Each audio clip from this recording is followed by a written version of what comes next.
ay nandoon sa kanya-kanyang klase. Di ko lang alam kung anong meron din sa gitna at ayaw ayaw puntahan. Okay. Ang ating pag-uusapan, mga kapatid, ay tunay na tagpo nung ang Panginoong Jesus ay nabubuhay pa sa kanyang earthly ministry na encounter niya ang isang religious man, brilliant man, leader, pinagpipitagang tao sa panahon niya. Siguro sa panahong ito, siya ay hindi ko alam kung sino kalibre, pero siya ay mahusay, pero hindi ligtas. Pwede talagang relihiyosong hindi ligtas. Actually, siya ay Pariseo. Ibig sabihin ng Pariseo, doctor of the law. Not just lawyer, doctor of the law. Dalubhasa. Wala kang Pariseo na hindi sa ulo ang Genesis hanggang Deuteronomy. Yun ay kumbaga sa masteral, yun ay dapat sa ulo. Hindi yung familiar, sa ulo. Mahirap yun. Yung isang verse ay hirap na tayo. Di ka? Ayun pa kang 5 books. Pero mga kapatid, gamay sa ulo, dalubhasa, but unsaved. Kaya hindi pagalingan ng kaligtasan. Biyaya ang maligtas. Hindi pagiging relihiyoso ang kaligtasan. Alam mo kung ang kaligtasan ay pagalingan, ay si Nicodemo nga hindi ligtas, ikaw pa, ako pa. Si Pablo, nung panahon niya, Pariseo din. Pagdating sa kautusan, walang kapintasan. Pagdating sa lahi, yan. Benjamin. Ibig sabihin, bunsong anak ng ni Jacob. Ay, siyempre, paborito yon. Pero sabi niya, nasumpungan ko ang aking sarili na walang katwiran sa magitan ng kautusan. Napakahusay na tao, pero unsaved. Anong match natin doon? Amen? Kaya yung maligtas, huwag niyong isipin kailangan ninyo ang humahusay na performance. Ang gumawa ng kaligtasan na yung Panginoong Jesus, hindi tayo.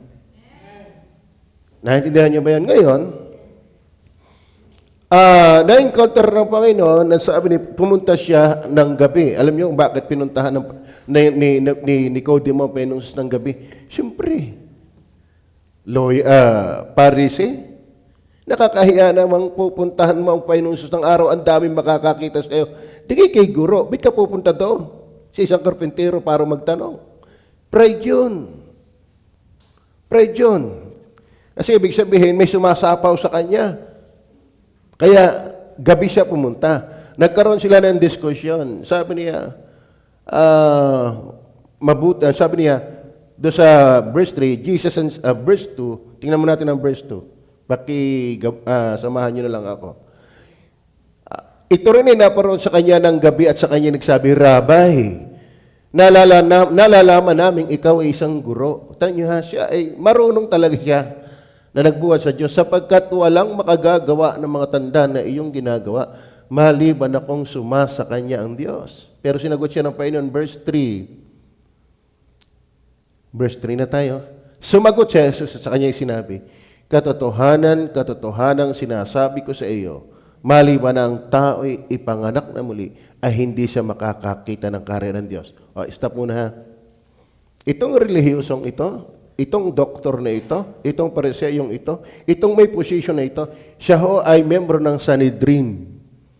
Pag sinabi pong Sanhedrin, ito po ay binubuo ng mga brilliant people na may mga katungkulan.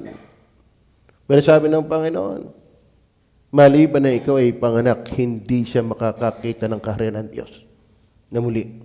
Ibig sabihin, hindi automatic na relihiyoso, marunong sa Bible, may position, matalino, ay ligtas. At ito pa malupit. Nang sabi ng Panginoon, kinakailangan ko ay panganak na muli, ano ang sagot ng matalinong tao? Verse 4. Sinabi sa kanya ni Nicodemo, Paano may panganganak ang tao kung siya'y matanda na? Naintindihan niyo ba yun? Matalino. Alam sa ulo ang Genesis hanggang Deuteronomy. Bantog, kilala. Pero nung sabihin ng Panginoon, kinakailangan kayo panganak na muli, paano yun? Ano yung papasok uli ako sa tiyan ng aking inay? Kasi ipapanganak nga muli. May katwiran naman kung tutusin. Di ka? Nung una tayong ipanganak, galing tayo sa ina natin. Pero sabi ng Panginoon, kinakailangan kayo ipanganak na muli sa taong pananaw, ay di ako ipapasok uli. Nanindihan niyo ba yan? Para ipanganak uli, ay di kawawa ang iyong ina.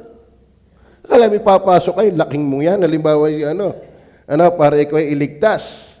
Kinakailangan kayo ipanganak na muli. Ang pagkaunawa na ipanganak kang muli ay pangtao. Sinabi sa kanya ni Nicodemo, paano may panganganak ang tao kung siya'y matanda na? Makapapasok baga siyang bilang ikalawa sa tiyan ng kanyang ina at ipanganak. So, alam niyo, wala hong tahasang direktsang sagot ang Panginoon diyan. Verse 5, hindi katulad ngayon na napakaklaro sumagot ng mga mangangaral. Alam niyo po, ang kapanganakan, yan ay misteryoso kahit pisikal. Naintindihan niyo ba yan? Alam mo gana ikay mabuo. Sino dito makapagsasabi sa akin, ramdam na ramdam ko, ako'y mabuo sa tiyan ng aking inay? Kaya mo ba sabihin yan? Malay ka ba doon? Ikaw ay resulta. Hindi ikaw ang gumawa ng buhay. Physically speaking, hindi ikaw ang nagpasya, hindi ikaw ang namili, hindi ikaw ang gumusto, ni hindi ka nga nakapamili kung anong uring kasarian ka. Di ka? Ni hindi ka nga nakapamili ng hugis ng ilong. Aba, kung pagkakataong yan ay makakapili, hindi rin. Di ka? At saka, kung ako'y makakapili, baka hindi ako sa Pilipinas papanganak. Mamimili-mili ako ng maganda-gandang bansa. Wala tayo Dumating na lang tayo. Naintindihan niyo ba yan? At nais ko pong sabihin sa inyo, nang ikaw ay ipanganak, mabuo sa sinapupunan ng iyong ina, yun ang simula ng iyong buhay. Ang birth o yung conception, yung ikaw ay ipaglihi, wala kang bahagi, ikaw ay resulta, ikaw ay pinayagan ng Diyos mabuhay out of 60 million sperm of men. 60 million. Naalala ko lang, hininong ka niya dyan 60 million. Pasensya na po. 60 million. Napapasok sa egg ng babae, isa lang ang makakalusot. Doon pa lang sa pagiging pisikal, biyayang maging tao. Biyaya yun. Yun ay may divine intervention din. May divine provision din, divine tawag dyan, purpose o divine cause. Hindi ka aksidenteng naging tao. Kaya maging sa sperm pa lang may election. Amen? Sa sperm pa lang may election. Akalain mo, out of 60 million, isang sperm lang ang pinili ng Panginoon para maging tao ka. Maliwanag mo ba yan? Ngayon, nung magtag-op ang egg and then ang sperm ng lalaki, nagsimulang magkaroon ng buhay. As in, bagong buhay yun. Physically. Naintindihan niyo ba yan? Hindi ka nabuhay nung lumabas ka. Buhay ka na, nasa loob pa lang. Tama ba? Tama ba? Sabi, hindi daw pwedeng gawing halimbawa. Sinasabi sa iyo, Panginoon ngay ginamit yan. Ngayon, ang idea nung ikaw ay mabuhay, ipinaglihi, yun ay bagong buhay. Kaso lang ang problema, katuwa na sinasabi ko siya, maliban na tayo panganak ng tubig at ng Espiritu, ay hindi siya makapapasok sa kaharian ng Diyos. Verse 6. Ang ipinanganak ng laman ay laman nga. At ang pinanganak ng Espiritu, Espiritu nga. So, dalawang klase ang dapat maganap na kapanganakan. Unang kapanganakan ay physical, simula ng buhay yun. Matagal kang nasa plano, pero yung existence, yung pagsisimula mo bilang tao, nagsimula nang mabuo ka sa sinapupunan ng iyong ina. Pero bakit ipanganganak na muli? Nagkaroon kasi ng problema ang ating physical na kapanganakan.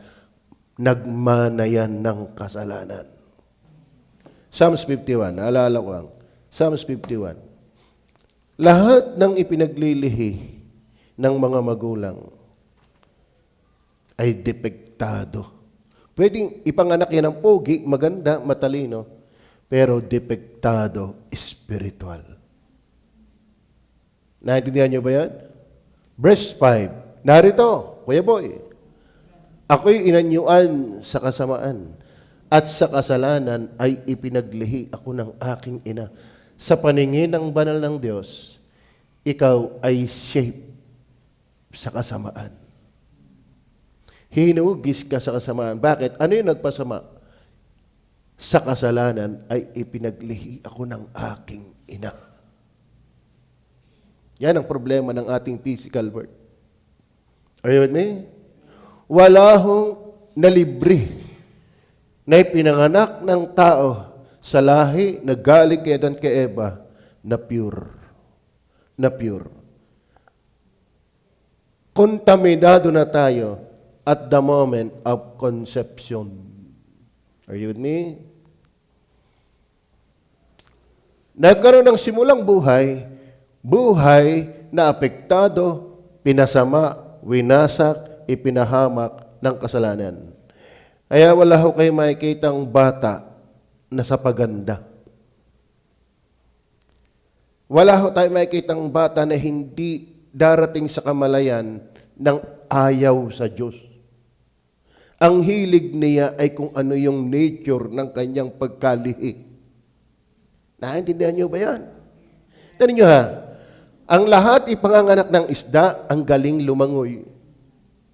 Lahat ay panganganak na maya, ang galing lumipad.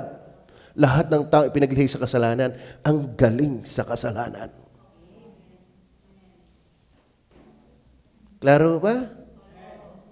Oo. Hindi mo tinuturuan ng bata magsinungaling. Hindi mo tinuturuan ng batang maging matigas ang ulo. Bakit? Diyan tayo shape. Narito, diyan tayo inanyuan. Saan? Hindi sa kabanalan. Hindi sa pagiging makadiyos. Hindi tayo inanyuan sa kabanalan, kagandahan. Bakit? Sa kasalanan na ipinaglihi tayo. Kaya sabi ng Panginoon kay Kristo, kailangan mo uling magsimula. Okay, Nicodemo. Kailangan mong ipanganak na muli. Bakit? Dispalinghado na ang physical natin. Ang ating unang pagkatao ay masama.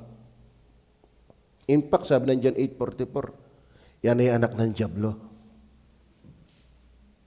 Are you with me?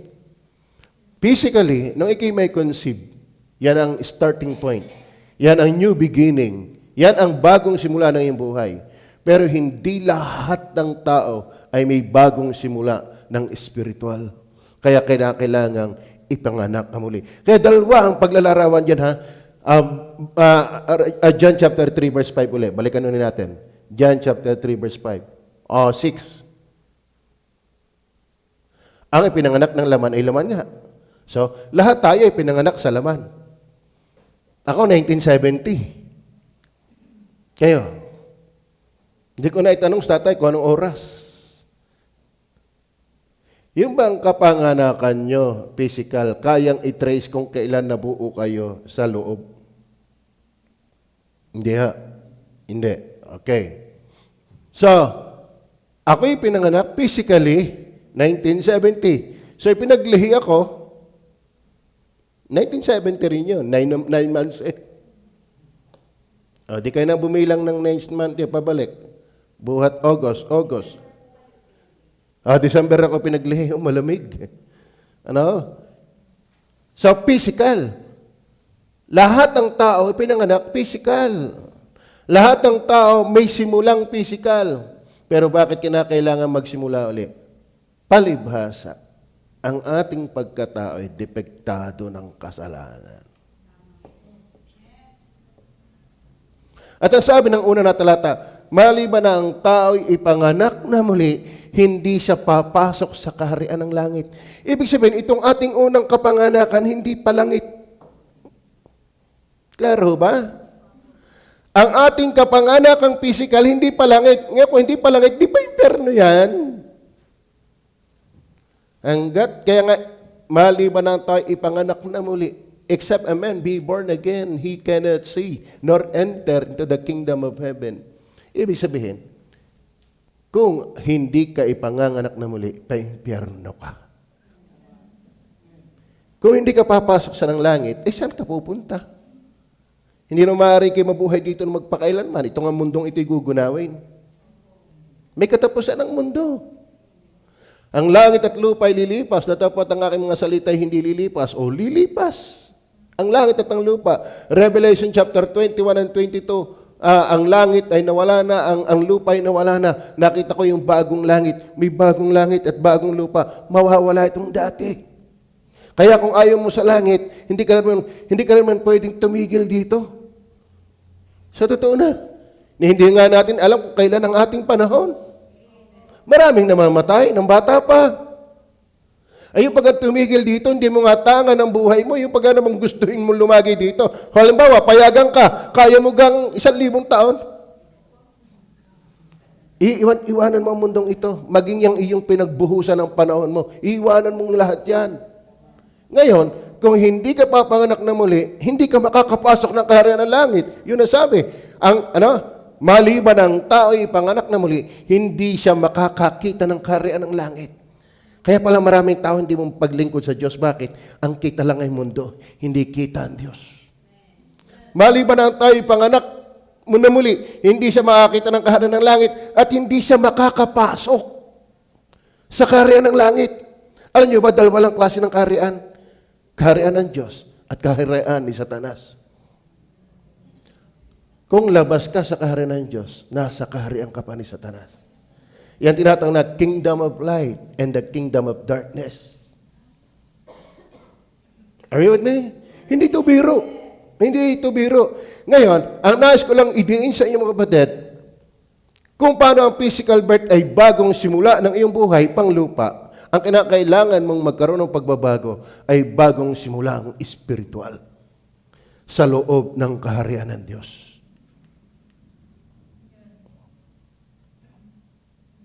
Amen.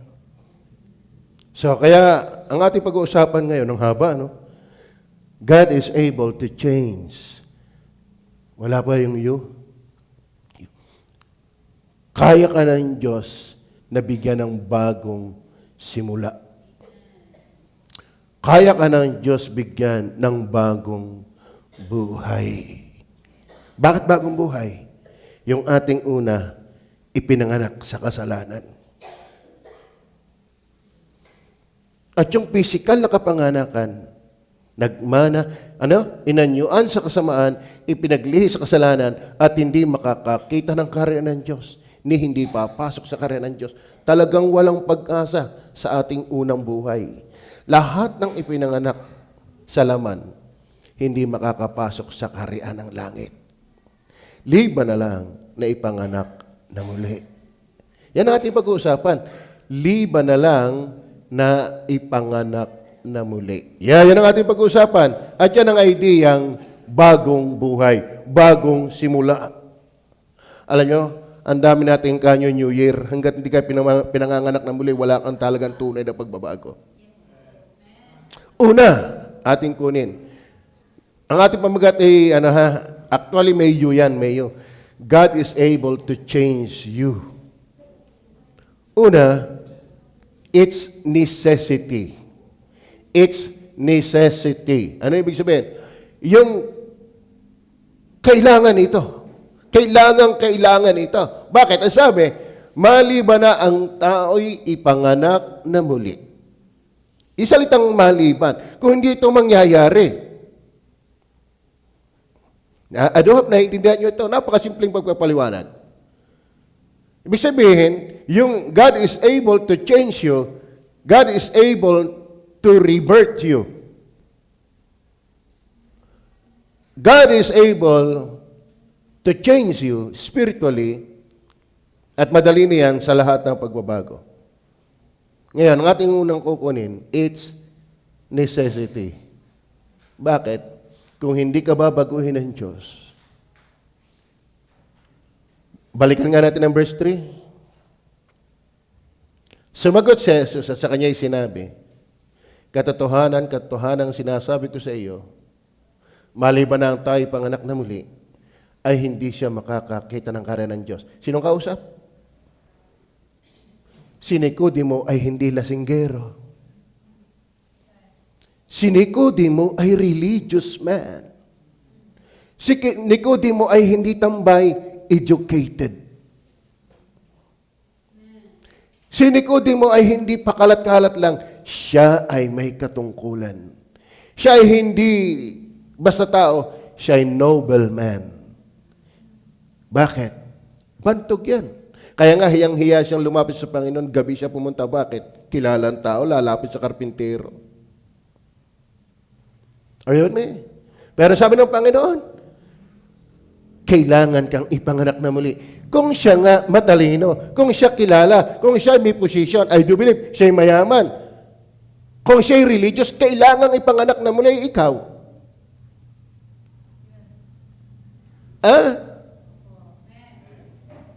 Ano tingin mo sa iyong sarili para hindi dapat yung mangyari sa iyo? Kailangan mo yan. Kung kailangan ni Nicodemo ipanganak na muli, lahat ng tayo kailangan. Bakit? Hindi siya makakakita ng kaharian ng Diyos. Hindi ang kinakailangan ni Kay maging baptis. Saka na yan, pag alaman mong ipinanganak ka ng muli. Alam niyo po, hindi kinakailangan ng reliyon. Hindi kinakailangan ng papakabait. Mabait na si Nicodemo. Kinakailangan ko maraming alam sa Bible. Maraming alam si Nicodemo. Hindi lang alam sa ulo. Di lalo ka na kung walang alam. Kung siya ngay may alam, kailangan ipanganak na muli. Kung siya ngay relihiyoso, kailangan ipanganak na muli. Lalo naman kung tayo wala sa kalingkingan ng kanyang buhay. Naintindihan niyo ba yan? Ang tanong, kayo ba'y ipinanganak na muli? Hindi naintindihan ni Nicodemo yan. Ang halaga niyan, hindi siya makakakita. Ibig sabihin, ang tao'y bulag, espiritual, hanggat hindi ipinapanganak na muli. Wala siyang namumutaktakan. Amen? Verse 5. Tingnan pa natin. It's necessity. Sumagot si Jesus, katotohanan sinasabi ko sa iyo, maliban na ang tao'y ipanganak ng tubig at espiritu. Ito'y kapanganak ang hindi physical na espiritu. Alam niyo ba ang tao? Ang tao po'y binubuo ng katawan, kaluluwa, at espiritu. Whether you like it or not. Maliwanag yan sa Hebrew chapter 4 verse 12, 1 Thessalonians chapter 5 verse 23. Ang sabi nga ng Panginoon, huwag kayong matakot sa pumapatay ng katawan, pero hindi pumapatay ng kaluluwa. Kaya mali ang saksi ni Jehovah. Ang katawan daw natin yan ang kaluluwa. Sala! Ano sabi ng Panginoon? Huwag kayong matakot sa pumapatay ng katawan, pero hindi pumapatay ng kaluluwa. Ay di magkaiba. Kailangan talaga mga yun ipanganak na muli. Ngayon, ano ang function ng katawan? Yamang sa alabok ang galing sa alabok ay babalik ka rin. Ano ba ang katawan? Galing sa alabok yan. Kaya yan ay earth conscious. Galing tayo sa alabok Kaya ang ating pagkain dapat yung mga galing sa lupa. Tulad ng duwende, tulad ng... Ito yung earth consciousness. Ito yung soul. Nung pormahan ng Diyos ang tao mula sa alabok, hiningahan ang kanyang ilong ng buhay. Alam niyo yung buhay na yon? Yun ang diwa, yun ang espiritong galing sa Diyos. Kaya galing sa Diyos, yun ang pangmalay sa Diyos. Kaya ang espiritu ng tao, yun ang pangmalay sa Diyos kasi yun ay buhay na galing sa Diyos. Yung lupang inanyuan, ay doon, poging-pogi talaga sa Adan. Walang problema yon. Siguro mga 7-footer yon. Sinlaki ng dwinde. Ano? Tapos, patay yun, walang buhay.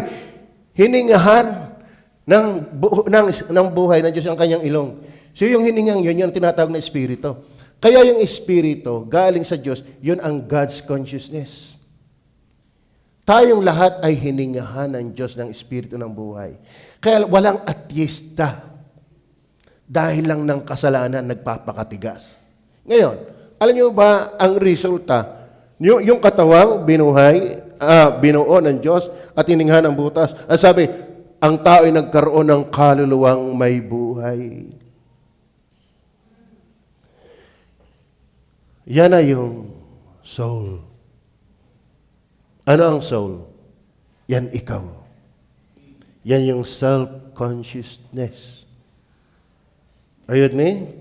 So, ipinanganak tayo yung physical, pero hindi automatic, ipinanganak ka ng spiritual.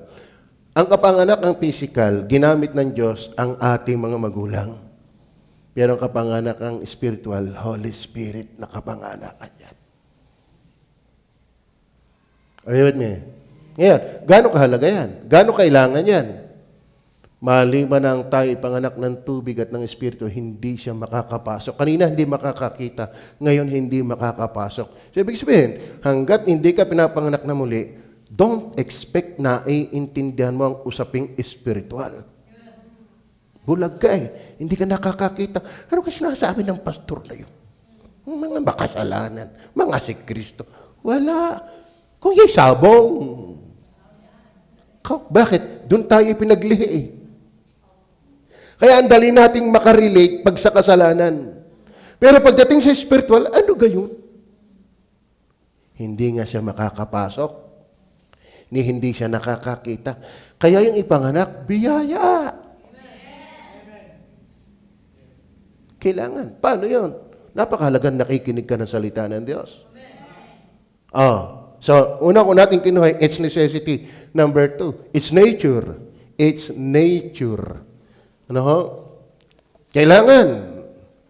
Hanggat hindi ka pinapanganak na muli, hindi ka makakakita ng kaharian ng Diyos, ni hindi ka makakapasok ng kaharian ng Diyos. Therefore, kung hindi ka sa kaharian ng Diyos, kaharian ka ni Satanas. Malupit yan. At kitang-kita mo naman ang tao, kung kanino naglilingkod, hindi sa Diyos. Are you with me? Sapagkat kung saan ka nakaukol, nakaharian, doon ka aktibo. Tama ba? Ako'y marunong mag-chess. Alam nga naman, kalaban ko pariho sarili ko. Maganda, may kalaban ako. At yung pawn ko, yun ang ginagamit ko. At yung pawn ng kalaban, yun ang ginagamit niya laban sa akin. Kung hindi ka sa kaharian ng Diyos, kalaban ka. Paano ka magagamit ng Diyos, kalaban ka? Are you with me? Ngayon, kung sabi mo, ikaw ay nasa kaharian ng Diyos, ay dapat kalampi ka. Walang neutral. Sa kabilang buhay nga, walang purgatorio. Sabi ng pinsan ko, pag ako'y namatay, ako'y magdadala ng payong. Bakit? O kay parachute. Doon ako sa gitna, lulutang. Mga pilosopo, impyerno at langit lang ang pinag-uusapan sa kabilang buhay. Walang neutral. Are you with me? Ang sabi nga ng Bible ayaw ko na ikay mainit. Ayaw ko rin na ikaw ay, ang gusto ko sa ikay mainit. O magaling, kung hindi ka mainit, magaling pang malamig. Kasi ayaw ko ng malahininga. Ayaw ko na neutral. Walang neutral. Ako hindi sa Diyos, pero hindi din ako sa diablo. Yun ang alaman mo. Pag hindi ka sa Diyos, sa diablo ka. Bakit? Hindi tayo binigyan ng 3 kamay. May kanan at may kaliwa. Dalawa lang, wala sa gitna. Ang hirap na yun. Pastor, ako hindi sa kanan, hindi ako sa kaliwa. Bakit? Ako may gitnang kamay. Wala kang gatnang kamay. Kaliwa at kanan lang. Kaya huwag mo sabihin, ako hindi sa jablo, bagaman hindi rin ako sa Diyos. Kanino ka? Amen? Kanino ka? Sa iyong sarili? Bakit? Nilikha mo ba ang sarili mo? Hindi ka nga nagpasya ng iyong kapanganakan. Hey! Klaro ba? Ngayon, anong nature niyan? Verse 3. So, itong new life, God is able to change you, its necessity, its nature. Anong nature nito? Hindi ito physical. Kanina ko pa sinasabi. Ito spiritual na pagbabago. Yung bang dating boring ka sa Bible, ngayon gusto mo na. Kaya alam ko ako'y anak ng Diyos. Kaya alam ko ako'y ligtas. Sabi nga ni Romeo, nagpipres dito Hindi ko alam yung pinandidikit kong Bible, ngayon pala babasahin ko. Alam mo noon, ang aking ginagawa, pambuntot ng papagayo. Hindi naman pandikit. Kahit paano may paggalang, bakit itinataas ko ang Bible? Kaso lang nasa buntot ng papagayo. Wala akong respeto dyan. Pero nang maligtas, iba Amen? Iba. At saka ang Bible, habang natagal na binabasa, sa pasarap. Bakit? Sa pagtagal mong pagbasa, sa palinaw. Hindi naman pagbungad mo ng pagbabasa, alam mo agad lahat. No. Ang ganda sa Bible, habang natagal mong binabasa sa palinaw. At sa pasarap. Ganyan ang mga may bagong buhay. At ang tunay na pagbabago, hindi physical. Kaya ang iba, pango, nagpapatangos. Kaya meron daw pinagtataka. Kapogi ng lalaki, kaganda ng babae. Bit ang mga anak ang sasama. Yung pala naman, kaya pumugi at gumanda, puro rituke. Di nung mga anak ay labas pa rin yung tunay na yung anyo. Hindi ho ang pagbabagay pang labas, pang loob. Alam mo, madali na ang pagbabago pang labas kung nabago na ang loob. At ang Diyos, ang una niyang binabago ay loob. Kaya ang sabi ni Ezekiel, bibigyan ko rin naman kayo ng bagong puso. Basahin natin.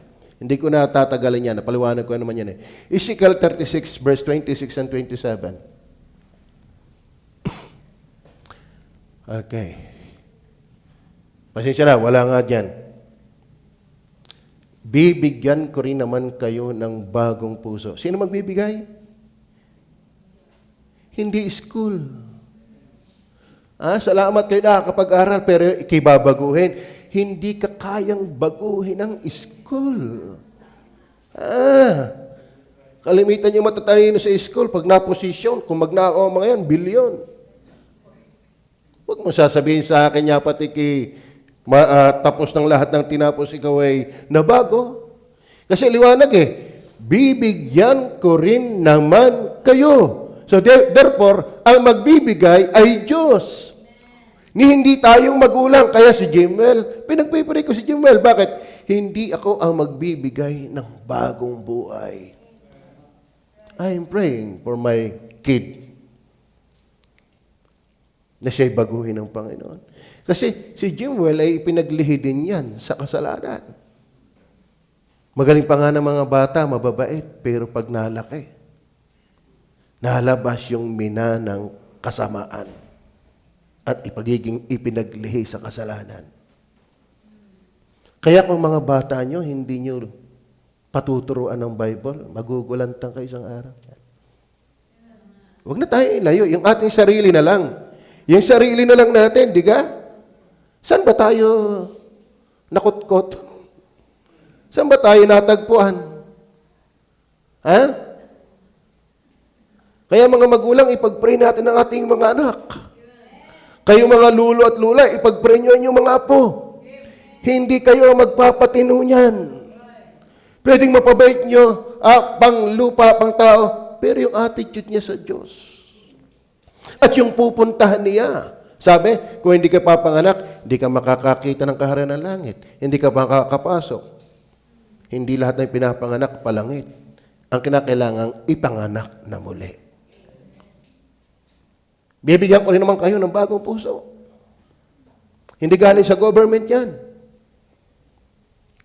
At yung bagong pusong yun, lalagyan ko ang loob ninyo ng bagong diwa.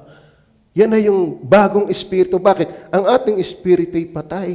Yung ating consciousness sa Diyos, namanhid na yun, namatay na yun. Kaya ang tao nabubuhay lang sa pangangailangan ng katawan, sa pangangailangan ng kaluluwa, pero walang tunay na pakialam sa spiritual na pangangailangan. Pero kapag may bagong puso, meron ka ring bagong diwa. At aalisin ang batong puso. Yan yung ating ipinaglihi sa kasamaan. Yung matigas sa Diyos. At aking bibigyan kayo ng pusong laman. Ano yung pusong laman? Malambot. Pagdating sa verse 27, at aking ilalagay ang aking espiritu sa inyo. Saan ilalagay? Doon sa bagong puso na ibinigay niya, doon nakapaloob din ang Holy Spirit. Sino binigyan yun? Yung may bagong diwa. Sa madaling sabi, yun yung ipinanganak na muli. Yun yung may bagong buhay. Na ano? Tingnan niyo. At palalakarin ko kayo ng ayon sa aking mga palatuntunan. Kaya nga pusong laman hindi tutol, hindi laban, na pasusunod. Amen? Ngayon, yan yung nature. Not only its necessity, but also its nature. Ang nature na ito'y bagong buhay espiritual. Nawala na yung batong puso, hindi na nagdudumi na. Nagkakamali, pero alam niyo po, pagpalibasa may Holy Spirit, ang tindi ng kasalanan sa buhay na may Holy Spirit. Yung minamaliit na kasalanan ng mundo, malaki yan sa tunay na may Holy Spirit. Walang maliit na kasalanan sa may banal na Espiritu. Are you listening? Klaro ho ba? At matuwa kayo kung kayo nalulungkot. Yan ang sabi ng Bible mapapalad ang mga nahapis. Ano ibig sabihin? Mapalad ka kung hapis ka sa kasalanan. Bakit? May Holy Spirit ka. At dahil may Holy Spirit ka, ikaw yung ipinanganak na muli. At dahil ikaw ipinanganak na muli, nakikita mo ang kaharian ng Diyos. At ikaw ay nasa loob ng kaharian ng Diyos. Bakit? Pinaghaharian ka niya Bakit? Napalalakad ka niya ayon sa kanyang panuntunan. Are you with me? Kaya, be clear sa bagay na ito. So ito ay spiritual change. Spiritual changes. Then number 3, kasi wala nang oras ko Alam mo, sarap nito Pero ito, sana naiintindihan nyo. Ano? At huwag kayong mag-alala. Kapag ang Diyos ay nagsimula sa inyo, tatapusin niya yan hanggang dulo. Walang Kristiyanong malakas. Walang Kristiyanong perfect. Pero dapat na ang Diyos ay nagsimulang ipanganak ka, palalakihin ka niya. At sa araw, dadalhin niya talaga tayo sa langit. Amen? Then number 3, it's nucleus. That means source. Saan ba galing ang bagong buhay? Nasagot niya sa Ezekiel, bibigyan ko kayo. Dito naman sa verse 8, alam mo, asarap ang bulayin ng Bible. Ito di ang tanong ni Nicodemo, paano ipapanganak ang tao? Siya ba'y papasok uli? May kalwa. Kaya mayroong sagutan dyan nyo. Basahin nyo din ang verse 7. Verse 7. Tayo nyo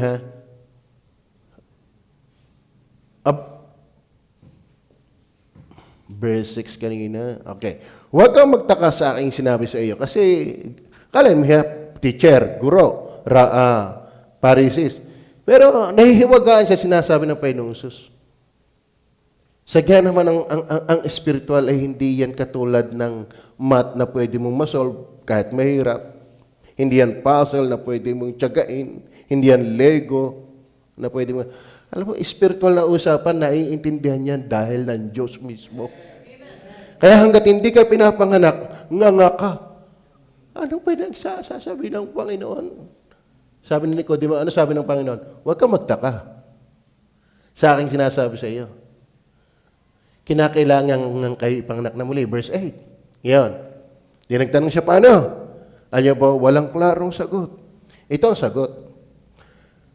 Humihihip ang hangin kung saan niya ibig. Okay. Saan ba nanggagaling ang hangin? Minsan galing kanluran. Minsan galing silangan. Minsan galing ibaba. Minsan galing Ilaya. Ang tanong, nauutusan mo ba talaga ang hangin? Kung saan siya pupunta at kung saan siya manggagaling? O sagyang ang hangin ay kung saan siya gustong manggaling at kung saan siya gustong pumunta. Walang nakapag-uutos sa hangin. Tama ba? Nung ako'y nagpapapagay, sipol ako ng sipol, ayaw pa rin eh. No? Ako'y bilad na sa araruhan, nangitim na. Ayaw pa rin humangin. No? Ngayon, itong sagot ng Panginoon humihihip ang hangin kung saan niya ibig. At naririnig mo ang kanyang ugong. Bakit? Hindi mo naman kita ang hangin Yan, ang hangin, parating. No? Kaya mo lang alam na may hangin, may ugong. Alam mo, hindi mo alam kung ano yung source. Ramdam mo lang yung effect.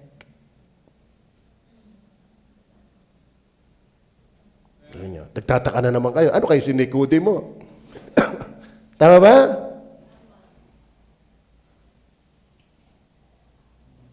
Sister Lorna, alam mo ba kung paano kang nabuo? Ganon din. Ang ipinapanganak ng Holy Espiritu, hindi mo alam kung paano nangyari.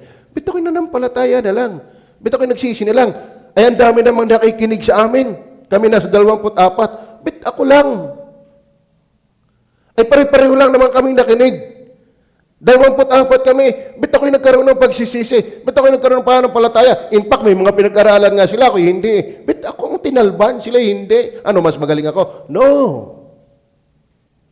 Ang Diyos ay humihihip kung saan niya gustong humihip. Ang hangin. Ang Diyos ay nagbabago ng gusto niyang baguhin.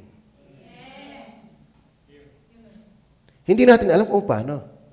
Pero alam natin, pag ang hangin naandyan, naugong, lalo pag malakas, bagyo. Kita mo ka ang hangin?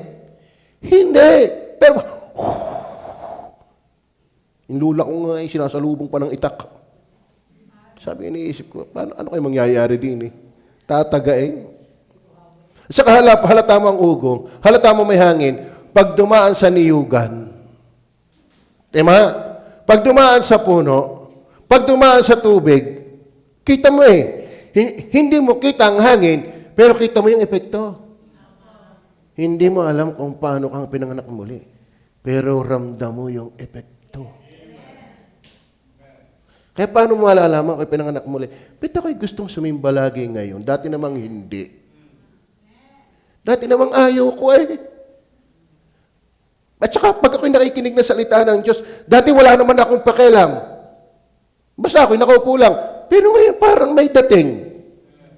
Ako'y napapa-amen, ako'y napapa-agree. Ang sarap pala ng salita ng Diyos, but not like before. Ganyan ang mga ipinapanganak na muli. Hindi mo alam kung paano, pero ramdam mo yung epekto. Dahil ako'y iniwala, kahit sa physical na kapanganakan, hindi mo alam kung paano ka nabuo. Ang alaman mo na lang, dahil tao ka na ngayon. Alam niyo ba maging ang pananampalataya ay resulta? Mamaya, makukuha natin yan. Humihip ang hangin kung saan niya ibig. At naririnig mo ang kanyang ugong. Ngunit hindi mo nalalaman kung saan ang gagaling. At kung saan paroroon. Ito, doon inihambing. Gayon ang bawat ipinanganak ng Espiritu. Doon inihambing. Kaya hindi mo tangan ang espiritual na kapanganakan. Diyos ang nagawa niyan. Ang iyon na lang ay yung ugong. Ang tanong, may napahinggang anagang ugong ng kapanganakang muli sa iyong buhay. Amen?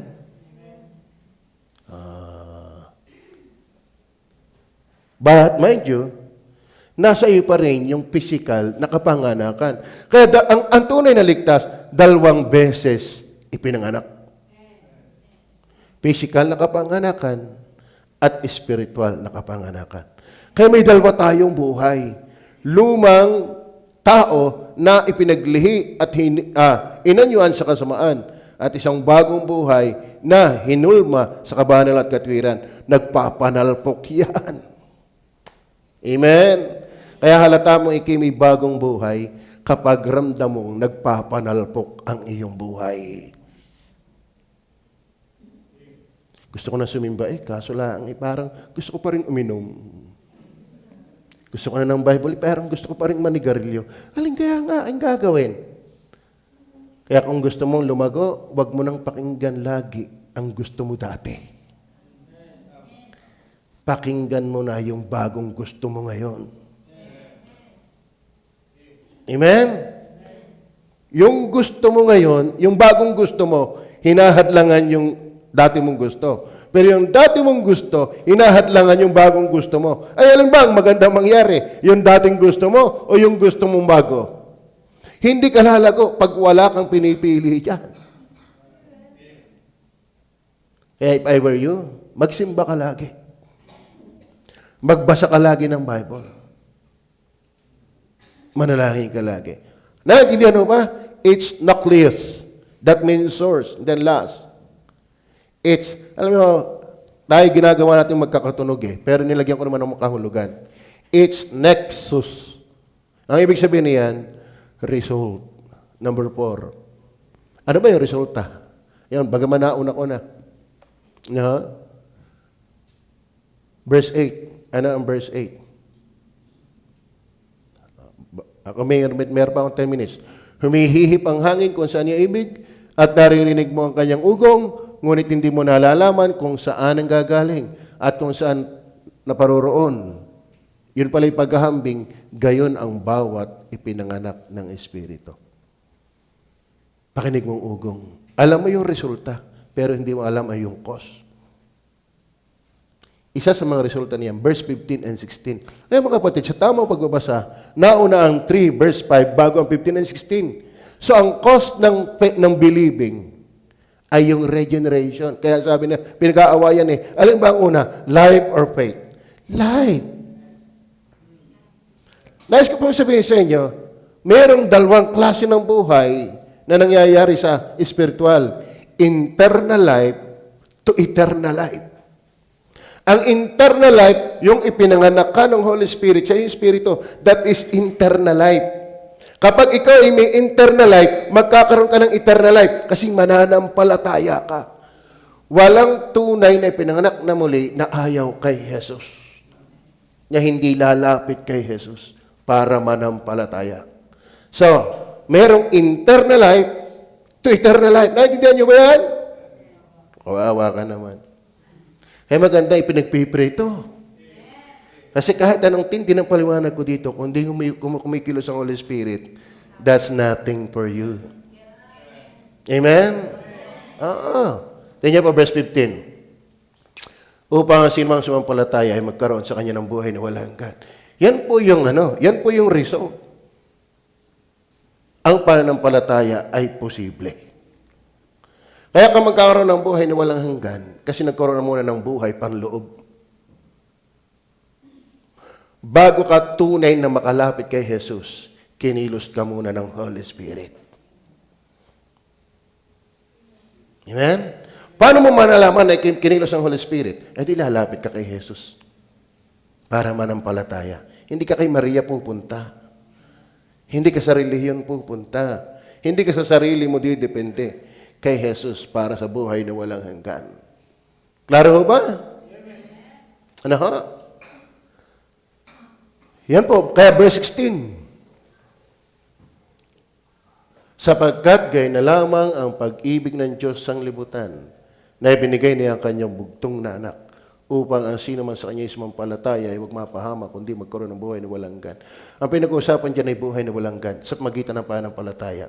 Pero hindi mo kayang manampalataya kung hindi ka muna binuhay.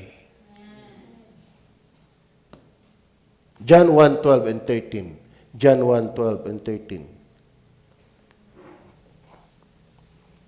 Ano sabi diyan? Datapwat ang lahat ng sa kanya'y nagstangkap ay pinagkalooban niya sila ng karapatang maging mga anak ng Diyos. Sino tumanggap? Sa makatwid ay ang mga nagsasampalataya sa kanyang pangalan. So lahat ng tumanggap o nanampalataya naging anak ng Diyos. Anong klaseng kapanganakan yon? Ano ang cause? Ano ang source? Tingnan niyo po, verse 13. Na mga ay pinanganak na hindi sa dugo. So ang sumampalataya ay binigyan ng karapatang maging anak ng Diyos. Sa madali sabi, nakapagpasya kang manampalataya para maging anak ng Diyos. Yung palang kapasyahan para maging anak ng Diyos ay hindi galing sa dugo, ni sa kalooban ng laman. Bakit? Itong laman nga, ito'y pinaglihi sa kasalanan. Wala itong hilig sa espiritual na bagay.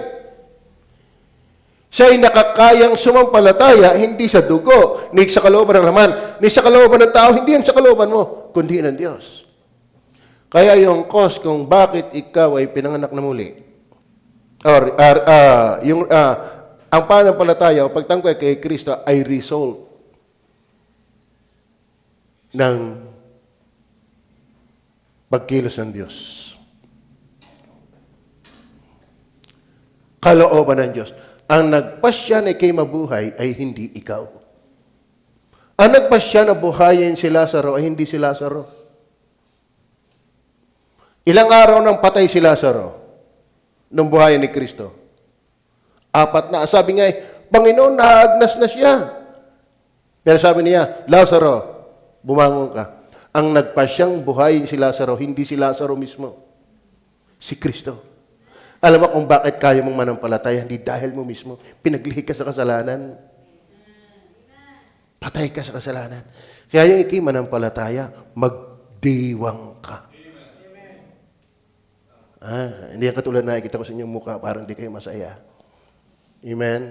Dapat masaya ka kung ligtas ka talaga. Nang iba na may mahawa sa iyo. Amen? Nang iba na may convince sa iyo na ikaw ngay ligtas. Amen? Sa pakikinig na salita ng Diyos, may respeto rin yan. Amen? Hindi yung, umarap ka kaya sa kaharian ng ganyan. Itatapong ko pagka ganyan. Amen? Amen? Lalo pagka mga anak ng Diyos. Pagka kayo mga anak ng Diyos, kayo yung may glamour, makinig. Kasi hindi natin naaasahan yung mga mga ansi, pero ligtas ka, ganyan ang tsura mo. Ha? Amen? Kala mo, pag makikinig ka, manunood ka ng mga gadgets mo, tulo pa ang laway mo. Ha? Ba't sa salitahan ng Diyos, lawit ang nguso mo?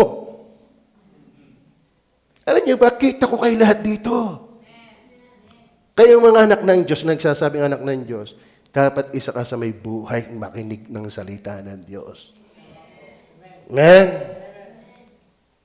Tingnan niyo pa yung audience ni Kibuloy, audience ni Soriano, audience ni Bilarde, Daigang Baptist.